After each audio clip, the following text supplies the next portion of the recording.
टाटा ये 23 year old India की सबसे बड़ी इंश्योरेंस कंपनीज में से एक है, जो कि Tata Sons and AIA group Hong Kong के बीच का एक जॉइंट वेंचर है, जिसमें टाटा का ट्रस्ट भी है और एआईए की एक्सपर्टीज दोनों अवेलेबल है। टाटा एआईए का क्लेम सेटलमेंट रेशियो 98.9% है, वहीं अमाउंट सेटलमेंट रेशियो 92.7% है, जो कि काफ़ी अच्छा है और ये शो करता है कि company claim settlement wise and amount settlement wise काफ़ी लीनियंट है। लेकिन क्या टाटा एआईए का टर्म प्लान संपूर्ण रक्षा प्रॉमिस सच में एक प्रॉमिसिंग प्रोडक्ट है? क्या इसमें हमें न्यू एज बेनिफिट्स मिलते हैं? आज के इस वीडियो में हम टाटा एआईए संपूर्ण रक्षा प्रॉमिस को कंप्लीट डिकोड करेंगे, इसका डिटेल्ड रिव्यू करेंगे और जानने की कोशिश करेंगे कि आपको यह प्लान परचेस करना चाहिए या फिर नहीं। नमस्कार दोस्तों, मैं हूं आशुतोष, आपका पर्सनल फाइनेंस कोच। चलिए वीडियो को शुरू करते हैं। की फीचर्स की बात करें तो इस प्लान में हमें 4 डेथ बेनिफिट के ऑप्शन मिलते हैं। होल लाइफ कवर का ऑप्शन अवेलेबल है up to the age of 100 years. Terminal illness के केस में 50% of sum insured early pay out, inbuilt waiver of premium rider, special discount for salaried customers, शादी या फिर बच्चे होने जैसे इंपॉर्टेंट ओकेशंस पर special first year premium discount, अपनी फाइनेंशियल एलिजिबिलिटी पर स्पाउस के लिए कवर, डेथ बेनिफिट रिसीव करने के लिए फ्लेक्सिबल ऑप्शन जैसे कि लमसम, इंस्टॉलमेंट, फ्लेक्सी पे बेनिफिट जिसमें आप 1 साल तक का प्रीमियम स्किप कर सकते हैं, क्लेम इंटीमेशन पर 3 लाख का इंस्टेंट पे आउट, फीमेल पॉलिसी होल्डर्स के लिए प्रीमियम में 15% का डिस्काउंट, टर्म कवर के अलावा comprehensive and wellness Riders, family plan option जिसमें आप अपना टर्म इंश्योरेंस अपने बच्चों को भी ट्रांसफ़र कर सकते हैं। Minimum entry age 18 years age usual and maximum entry age 65 years है। एंट्री एज के अलावा किसी भी टर्म इंश्योरेंस में इनकम एंड एजुकेशन का बहुत स्ट्रिक्ट क्राइटेरिया होता है, जिसे हमें फुलफिल करना होता है। इस प्लान में हमें 4 प्लान ऑप्शंस मिलते हैं, जो है life promise option, life promise plus option, joint life promise option and joint life promise plus option. सारे प्लान्स में हमें प्रीमियम पे करने के लिए रेगुलर पे, लिमिटेड पे एंड सिंगल पे के ऑप्शन मिलते हैं, जिसमें हम अपनी प्रीमियम पेइंग कैपेसिटी के अकॉर्डिंग सेलेक्ट कर सकते हैं। फिर भी रेगुलर पे वाला जो ऑप्शन होता है वह काफ़ी इकोनॉमिकल होता है, आपकी प्रीमियम लाइबिलिटी कम होती है और आप कम प्रीमियम पे करके हायर कवर अफोर्ड कर पाते हैं। फिर भी यदि आपको लिमिटेड पे का ऑप्शन पसंद है तो एज पर योर कंफर्ट आप लिमिटेड पे वाला ऑप्शन भी सेलेक्ट कर सकते हैं। लाइफ प्रॉमिस ऑप्शन यह प्योर टर्म प्लान का ऑप्शन है, जिसमें हम स्पेसिफिक टर्म के बीच में अपना टर्म इंश्योरेंस परचेस करते हैं और उसके लिए प्रीमियम पे करते हैं। नेक्स्ट ऑप्शन है लाइफ प्रॉमिस प्लस ऑप्शन, जो कि एक टर्म कवर है, साथ में इसमें हमें रिटर्न ऑफ प्रीमियम का ऑप्शन इनबिल्ट मिलता है।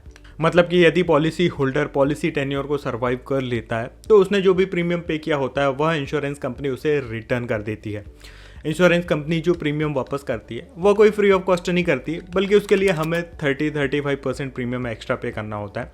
यदि रिटर्न ऑफ प्रीमियम के इकोनॉमिक्स को समझें तो जो 30-35% का प्रीमियम है एक्स्ट्रा पे कर रहे हैं, उसे इंश्योरेंस कंपनी हमें 4-5% का रिटर्न देकर वही अमाउंट हमें रिटर्न करती है। इसलिए रिटर्न ऑफ प्रीमियम वाला जो ऑप्शन है वह आपके लिए बहुत ज़्यादा बेनिफिशियल नहीं होता है, इसीलिए प्योर टर्म वाला ऑप्शन ही हमें सेलेक्ट करना चाहिए। दोस्तों, टर्म इंश्योरेंस में एजुकेशन एंड इनकम का काफ़ी स्ट्रिक्ट क्राइटेरिया होता है। ऐसे में कई बार हम अपने स्पाउस के लिए टर्म इंश्योरेंस लेना चाहते हैं, बट उनकी एजुकेशन या फिर इनकम का क्राइटेरिया फुलफिल नहीं हो पाने के कारण हमें एक टर्म इंश्योरेंस नहीं मिल पाता है। ऐसे में टाटा एआईए संपूर्ण रक्षा प्रॉमिस का जॉइंट लाइफ प्रॉमिस ऑप्शन काफ़ी हेल्पफुल होता है, जिसमें पॉलिसी होल्डर की एलिजिबिलिटी पर जॉइंट लाइफ कवर, मतलब कि पॉलिसी होल्डर के स्पाउस को भी लाइफ कवर मिल जाता है। नेक्स्ट ऑप्शन है जॉइंट लाइफ प्रॉमिस प्लस। यह option joint life promise option ही है विथ रिटर्न ऑफ प्रीमियम। जो normal joint life promise option है उसमें यदि policy holder policy term survive करते हैं तो उन्हें कुछ नहीं मिलता है, but joint life promise plus option में पॉलिसी होल्डर यदि सर्वाइव कर लेते हैं तो उन्हें प्रीमियम रिटर्न हो जाता है।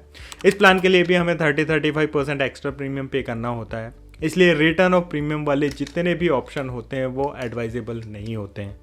इस प्लान में हमें फ्लेक्सिबल पे आउट का ऑप्शन मिलता है, मतलब कि पॉलिसी लेते समय ही हम डिसाइड कर सकते हैं कि नॉमिनी को जो पे आउट मिलने वाला है वो किस फॉर्म में मिले। पूरा पैसा एक साथ लमसम मिल जाए या फिर मंथली पेमेंट के फॉर्म में मिले, या फिर कुछ अमाउंट हमें लमसम मिल जाए और कुछ अमाउंट मंथली इंस्टॉलमेंट के फॉर्म में मिले।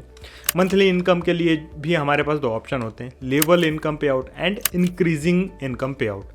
लेवल इनकम पे आउट में जो मंथली इनकम नॉमिनी को मिलती है वह सेम रहती है through out the benefit period, but increasing income पे आउट में नॉमिनी को इंक्रीजिंग इनकम रिसीव होती है।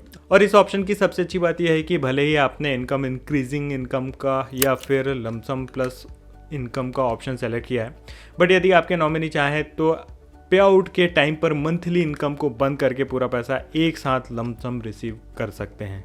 इस प्लान में हमें डिफरेंट लाइफ स्टेजेस पर कवर एनहांसमेंट का ऑप्शन मिलता है, जैसे कि मैरिज के केस में अप टू 50%, फर्स्ट चाइल्ड के केस में 25%, सेकंड चाइल्ड के केस में 25% एंड होम लोन डिसबर्सल के केस में अप टू 100% तक का सम इंश्योर्ड हम इंक्रीज कर सकते हैं। सो जैसे जैसे हमारी लाइफ की फाइनेंशियल लाइबिलिटी बढ़ते जाती है वैसे वैसे हमारे टर्म कवर भी इंक्रीज कर सकते हैं। यह उनके लिए बहुत बेनिफिशियल है जो अपनी अर्ली एज में टर्म प्लान ले लेते हैं। नेक्स्ट बेनिफिट है रिन्यूएबिलिटी ऑप्शन एट मैच्योरिटी। यदि कोई पॉलिसी होल्डर मैच्योरिटी पे अपना पॉलिसी टेन्योर बढ़ाना चाहता है तो यह एक बहुत बेनिफिशियल ऑप्शन हो सकता है। पॉलिसी टेन्योर एंड होने के बाद भी किसी को लगता है कि उसकी फाइनेंशियल लाइबिलिटी अभी खत्म नहीं हुई है तो वह इस ऑप्शन को यूज़ करके अपनी टेन्योर को और आगे बढ़ा सकता है। नेक्स्ट बेनिफिट है फ्लेक्सी पे, जिसके अंदर कोई भी पॉलिसी होल्डर पॉलिसी टेन्योर में आफ्टर 5 ईयर्स अपने 1 साल का प्रीमियम स्किप कर सकता है जो उसे नेक्स्ट ईयर पे करना होता है और पॉलिसी कंटिन्यू चलते रहती है। यह ऑप्शन सिर्फ एक बार नहीं बल्कि पॉलिसी होल्डर को मल्टीपल टाइम्स मिलता है, जिसमें एक बार इस ऑप्शन को एक्सरसाइज कर लेने के 5 साल बाद फिर से इस ऑप्शन को यूज़ किया जा सकता है। इस ऑप्शन को एक्सरसाइज करने के लिए at least 2 month prior insurance company को इंटीमेट करना होता है।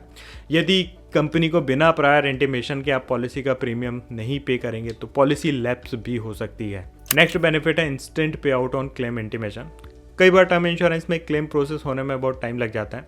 ऐसे में पॉलिसी होल्डर की डेथ के बाद यदि नॉमिनी को कुछ फाइनेंशियल असिस्टेंस मिल जाए तो वह अमाउंट नॉमिनी के इमीडिएट लाइबिलिटीज़ को पूरा करने में काफ़ी हेल्पफुल हो सकता है। इस प्लान में हमें यह ऑप्शन मिलता है कि जब भी कोई नॉमिनी किसी पॉलिसी के क्लेम के लिए इंटीमेट करते हैं विद प्रॉपर डॉक्यूमेंट और यदि वह पॉलिसी 3 साल से ज़्यादा पुरानी है तो इंश्योरेंस कंपनी 3 लाख रुपए का अमाउंट एक दिन में नॉमिनी को पे कर देती है पॉलिसी के सम इंश्योर्ड में से। और जब पॉलिसी का क्लेम प्रोसेस हो जाता है तो रिमेनिंग अमाउंट का भी पे आउट हो जाता है। नेक्स्ट बेनिफिट है फैमिली प्लान ऑप्शन, जिसमें पॉलिसी होल्डर अपना टर्म इंश्योरेंस अपने चाइल्ड को ट्रांसफ़र कर सकते हैं, जिसमें यदि पॉलिसी होल्डर अपना पॉलिसी टर्म सर्वाइव कर लेते हैं तो ये जो टर्म इंश्योरेंस है पॉलिसी होल्डर के चाइल्ड को ट्रांसफ़र हो जाता है, जो कि उसकी 60 ईयर्स की एज तक चलते रहता है।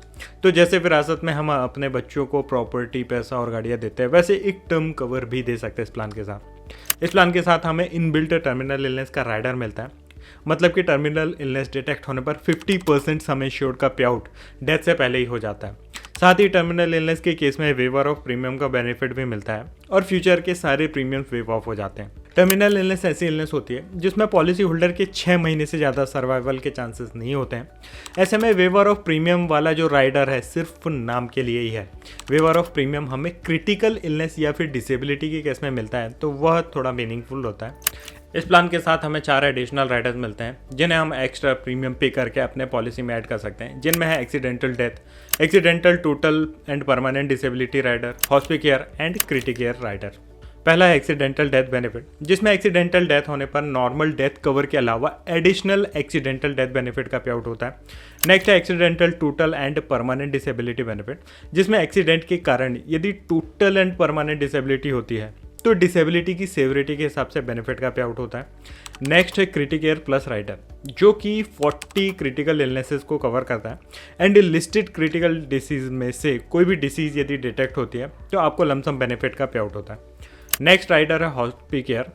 यह एक टाइप का हेल्थ इंश्योरेंस राइडर है जिसमें हॉस्पिटलाइजेशन होने पर यदि हॉस्पिटलाइजेशन 7 डेज से ज़्यादा है तो आपको डेली कैश बेनिफिट मिलता है, जिसमें नॉर्मल हॉस्पिटलाइजेशन पर 0.5% of sum assured and ICU hospitalization पर 1% ऑफ सम एश्योर्ड का पर डे पे आउट होता है।